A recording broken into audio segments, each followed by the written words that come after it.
Al-Fatihah. A'udzu billahi minasy syaithanir rajim. Bismillahirrahmanirrahim. Alhamdulillahirabbil alamin. Iyyaka na'budu wa iyyaka nasta'in. Ihdinas siratal mustaqim. Shiratal ladzina an'amta 'alaihim ghairil maghdubi 'alaihim waladdallin.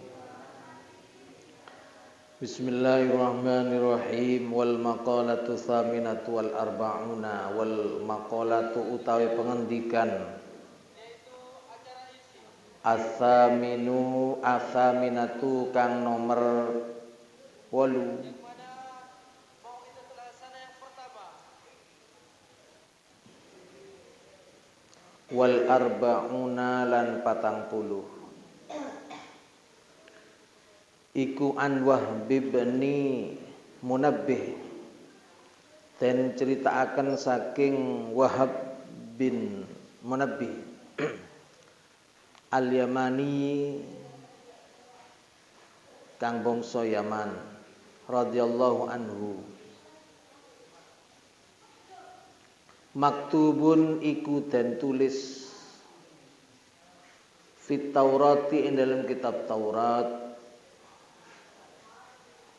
utawi lafat al-harisu faqirun. Al-harisu utawi wong kang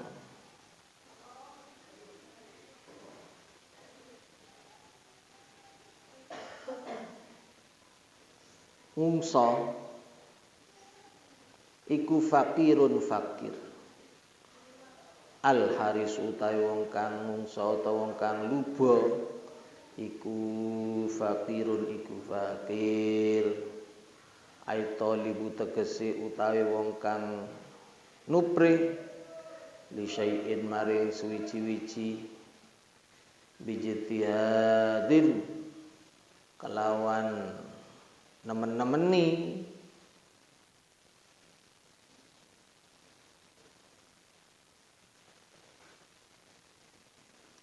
fi isabatihi ing dalem rekoleh syai'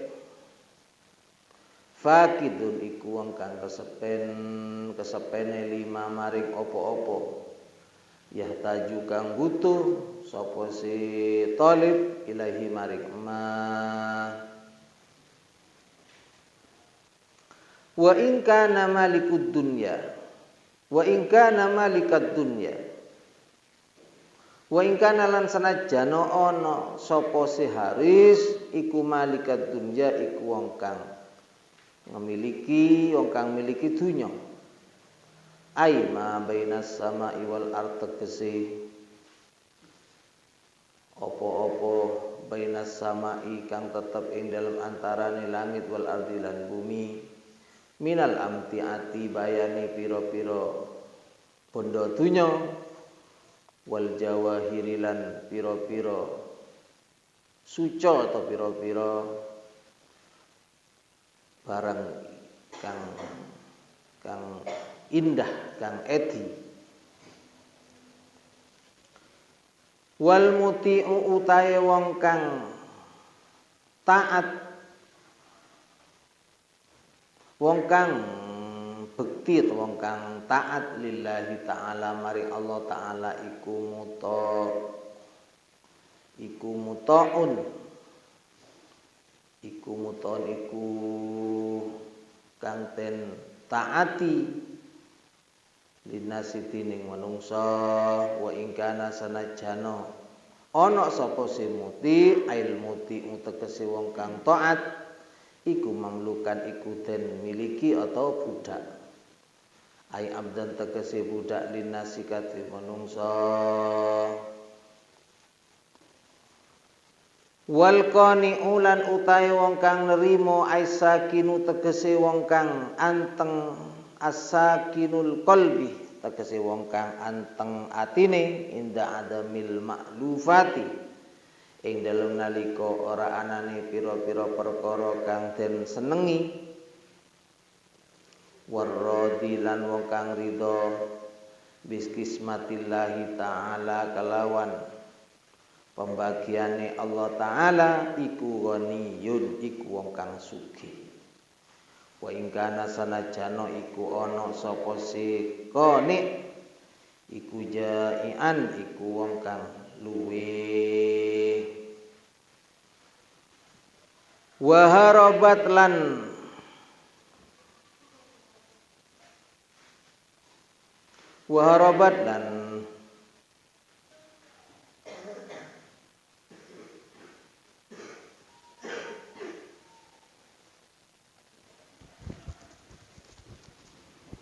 melayu atau melebu sapa imro'atun wong wadon asiratun kang den boyong mimbiladil kufri saking pira-pira negara kafir negara kufur wa masyad lan melayu wa masyad lan melaku sapa si imro'ah mi'atai farsakhin ing dalem 200 farsakh lam takul hale ora dahar sapa si wadon syai'an ing suwiji-wiji fasuilat mongko den takoni sapa si imro'ah kaifa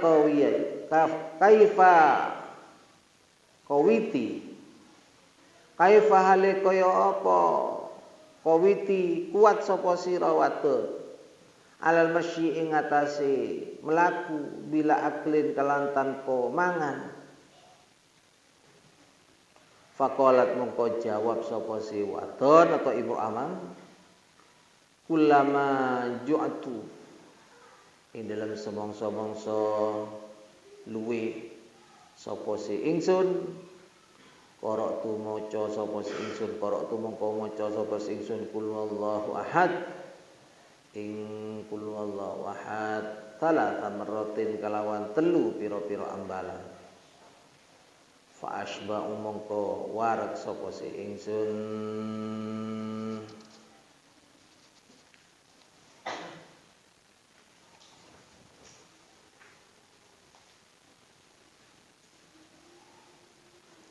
Bismillahirrahmanirrahim. Makalah yang nomor 48 wal maqalatur tsaminatu wal arba'una. Makalah yang nomor 48 diriwayatkan dari Imam Wahb bin Munabbih Al-Yamani radhiyallahu anhu, beliau berkata maktubun fit Taurati, tertulis di dalam kitab Taurat. Jadi ini beliau menyampaikan apa yang ada keterangan di dalam kitab Taurat. Kitab Taurat itu termasuk kitab samawi, kitab-kitab yang juga diturunkan kepada para nabi Allah Subhanahu wa taala. Sedangkan kitab Taurat diturunkan kepada Nabi Tauratu Musa bil huda tanziluha, Zaburu Daud, wa Injilu ala Isa, wa Toha, kalau Nabi Toha Furqan, yaitu kitab Al-Quran. Kitab Taurat diturunkan kepada Nabi Musa alaihissalam. Lah di dalam kitab Taurat itu terdapat tulisan. Bacaannya bagaimana? Al-harisu faqirun, ay at-talibul lisyai'i bijtihadin fi isabatihi faqidun. Orang yang terlalu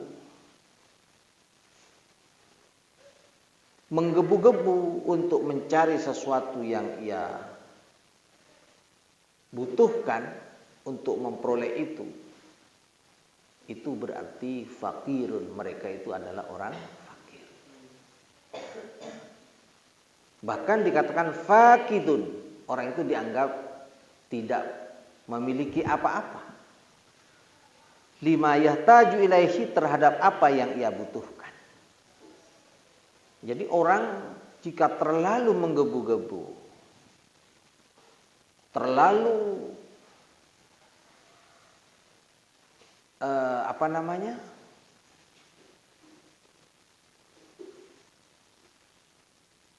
100% tanpa berharap kepada Allah dalam apa yang ia inginkan untuk meraihnya, maka ia tak ubahnya orang yang tidak akan memiliki apapun, dan ia tidak memiliki apapun dari apa yang ia butuhkan. Bahkan dianggap orang tersebut sebagai orang fakir. Karena hakikatnya pemberi itu dari Allah. Wa in kana malikat dunya ay ma bainas sama'i wal ard minal amti'ati wal jawahir. Sekalipun dia memiliki dunia dan sangat melimpah ruah hartanya di antara langit dan bumi berupa amti'ah, benda-benda dunia maupun perhiasan-perhiasan ataupun juga hal-hal yang baik dari perhiasan-perhiasan seperti bebatuan maupun dari benda-benda yang berharga lainnya.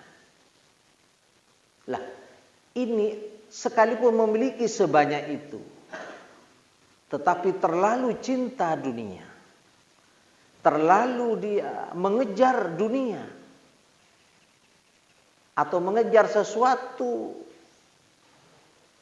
dan itu menjadi tujuan, maka orang ini adalah dianggap orang fakir.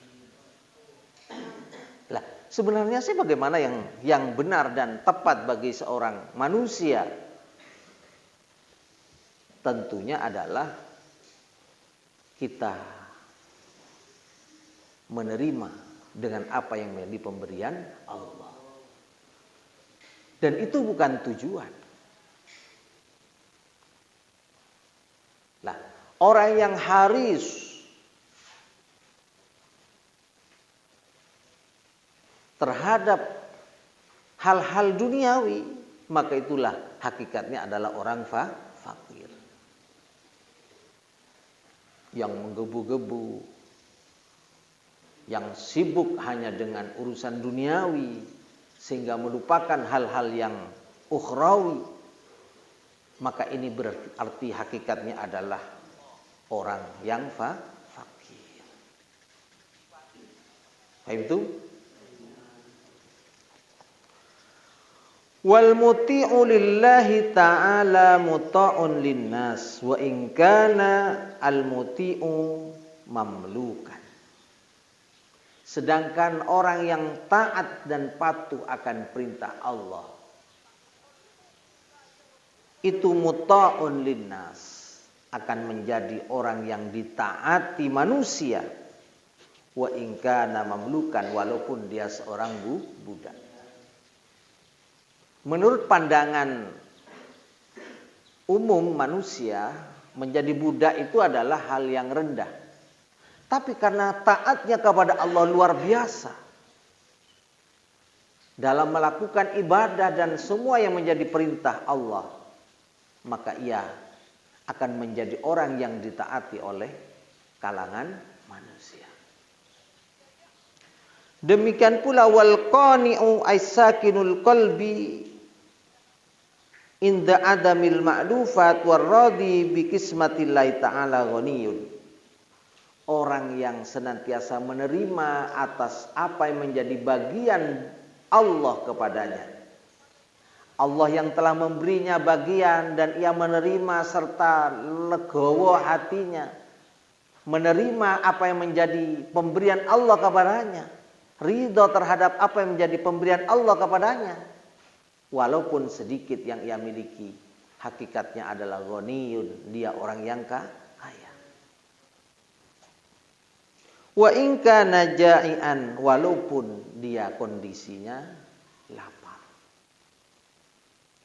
Jadi kawan, ini bisa kita pahami, orang yang menggebu-gebu di bidang urusan duniawi itu hakikatnya adalah orang yang fakir. Orang yang taat kepada Allah maka ia akan menjadi orang yang ditaati oleh kalangan manusia walaupun dia sebagai seorang budak. Dan yang ketiga, orang yang pandai menerima apa yang menjadi bagian Allah kepadanya, menerima dan ridho terhadap apa yang telah Allah berikan kepadanya, diterimanya dengan lapang dada, dengan senang hati. Dialah hakikatnya orang yang kaya, walaupun dia kondisi lapar. Ada sebuah riwayat di sini, ada seorang perempuan yang tertawan di kalangan atau ada di negara-negara orang kafir. Dia lari, dia pergi berjalan melebihi 200 farsakh dan tidak makan, walam yakul syai'an, tidak makan apapun. Fasu'ilat, ketika ditanya, kenapa engkau kuat wahai perempuan berjalan tanpa makan yang menempuh jarak sampai 200 farsakh? Perempuan itu menjawab, ulama ju'tu qara'tu qul huwallahu ahad thalatha marrat. Ketika saya terasa lapar dalam perjalananku selama 200 farsakh itu, jika terasa lapar aku membacanya qul huwallahu ahad 3 kali. Fashba'u, maka seketika itu langsung kenyang. Ini cocok untuk santri. Jadi perbanyak ketika lapar baca qul huwallahu ahad 3 kali. Tapi ini harus betul-betul mantap. Kalau masih kepikiran ingin makan nasi, ya sulit. Walhasil, ini adalah bentuk amalan yang bisa membuat orang ini menjadi kenyang. Karena qul huwallahu ahad, Allahus samad, lam yalid wa lam yulad wa lam yakul lahu kufuwan ahad. Coba sering baca ini. Insya Allah kirimannya irit. Karena apa ya? Karena bisa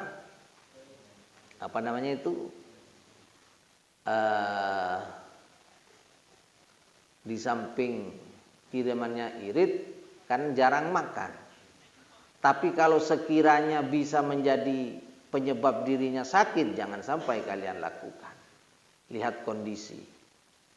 Nah, yang baik bagaimana? Ya tetaplah makan seperti biasa, perbanyak baca qul, insyaallah tidak terlalu banyak jajan. Dan insyaallah bisa menabung, bahkan membeli kitab, membeli hal-hal yang penting untuk kepentingan pembelajaran kalian di pondok pesantren ini. Itulah 3 hal yang tertulis di dalam kitab Taurat, bahwa yang pertama, orang yang sangat berambisi, ambisius mencari dunia, mencari hal-hal yang ia tuju, melupakan Allah, melupakan akhirat, dia hakikatnya adalah orang yang fakir. Agama tidak melarang kalian menjadi orang kaya, tapi ingat, dengan kekayaan itu tujuannya adalah untuk meningkatkan kadar ibadah kita, sedekah kita, amalia kita di dalam terkait ekonomi, untuk masyarakat, untuk orang-orang yang tak berpunya, orang-orang yang fakir. Kita santuni anak yatim, boleh kita kaya, boleh kita menumpuk berbagai macam kekayaan dan harta benda, tetapi tujuannya adalah untuk membantu sesama yang kurang beruntung nasibnya. Ini penting, tidak masalah itu. Atau juga ingin memajukan lembaga pendidikan, juga ingin memakmurkan masjid dan seterusnya, ini justru baik. Seperti sahabat Nabi Muhammad SAW, sahabat Abdurrahman bin Auf, beliau kaya raya sampai dijuluki dengan tangan emas.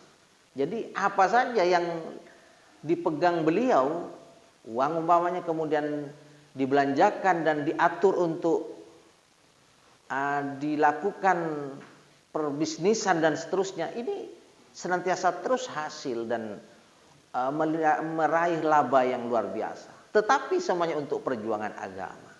Nah inilah, makanya agama tidak melarang kita menjadi orang kaya raya, tetapi yang penting adalah ada kepedulian untuk sesama, berbagi kepada orang yang tidak punya, dan juga peduli terhadap kepentingan agama, terutama untuk tempat peribadatan dan seterusnya. Ini yang pertama. Dan yang kedua adalah kita harus senantiasa menjadi orang yang taat akan perintah Allah. Maka orang yang muti', yang taat kepada perintah dan aturan yang telah ditetapkan oleh Allah, maka orang ini walaupun seorang hamba sahaya, dia akan menjadi orang yang ditaati di kalangan manusia. Dan yang ketiga adalah jadilah orang yang qani', orang yang pandai menerima apa yang menjadi bagian Allah kepadanya. Menerima dan ridha terhadap bagian Allah kepada kita. Kita diberi rezeki oleh Allah Ta'ala sedemikian, sekian dan seterusnya. Kita menerima dengan lapang dada.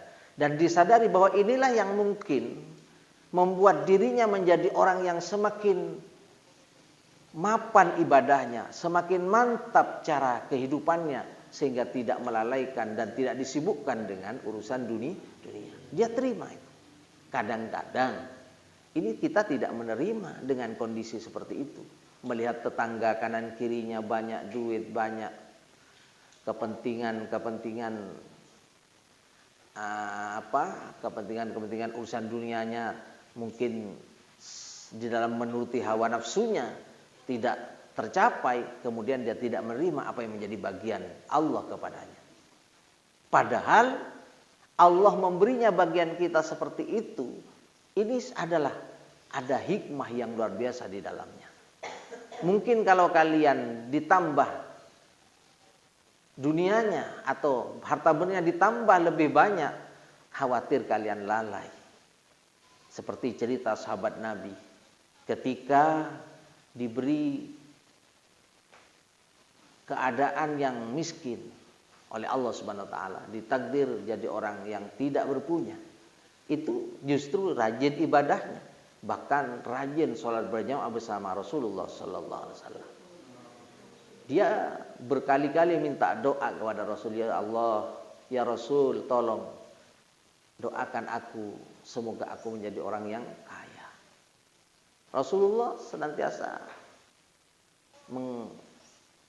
menolak untuk mendoakan, jangan sa'labah, nanti Anda menjadi orang yang semakin jauh dengan Allah kalau Anda kaya. Enggak ya Rasul, kalau saya jadi orang kaya akan lebih rajin saya beribadah, bahkan saya akan banyak bersedekah. Apa yang terjadi setelah didoakan oleh Rasulullah agar dia menjadi orang yang kaya raya, dan kemudian oleh Rasul diberinya kambing, untuk itu kemudian dijadikan modal untuk usaha dan seterusnya. Apa yang terjadi? Ternyata setelah kambingnya bertambah dan bertambah, malah lalai, mulai tidak sholat berjamaah bersama Rasulullah, mulai tidak lagi melakukan sholat Jumat, bahkan akhirnya dia menjadi orang yang tidak mengeluarkan zakat, bahkan naif, dia sudah ingkar serta kufur nikmat kepada Allah Subhanahu wa taala. Inilah kenapa oleh Allah diberinya keadaan yang miskin, karena yang dipandang baik dan dia akan menjadi orang yang beruntung dunia akhirat, ya kondisinya seperti itu. Kita harus husnudzon kepada Allah, berbaik sangka kepada Allah. Ketika kita diberi rezeki oleh Allah dalam sehari, dalam sebulan dan setahun seperti sekian umpamanya, terimalah dengan lapang dada dan ridho terhadap itu. Dan kita harus berhusnudzon, berbaik sangka kepada Allah. Inilah yang mungkin menggampangkan saya dan memudahkan saya, serta lebih mendekatkan saya kepada Allah Subhanahu wa taala. Saya mungkin tidak kuat, bahkan saya akan ingkar nikmat, kufur nikmat jika saya diberi kelebihan harta dari apa yang aku miliki sekarang ini. Harus demikian. Insya Allah kalau kita baik di dalam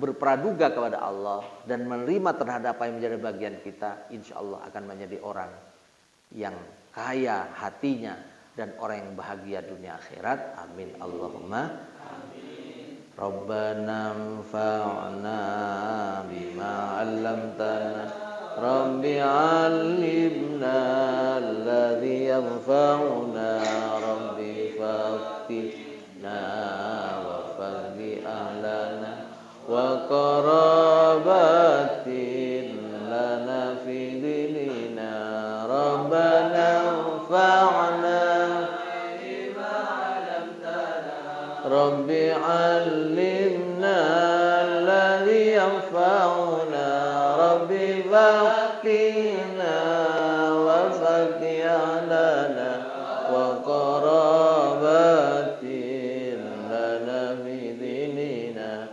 Rabbana anfa'na bima 'allamtana Rabbi 'allimna alladhi yanfa'una Rabbi faqihna wa faqih ahlana wa qarabatin lana fi dinina Subhana rabbika rabbil izzati amma yasifun wa salamun alal mursalin walhamdulillahi rabbil alamin Subhana rabbika rabbil izzati amma yasifun wa salamun alal mursalin walhamdulillahi rabbil alamin Subhana rabbika rabbil izzati amma yasifun wa salamun alal mursalin walhamdulillahi rabbil alamin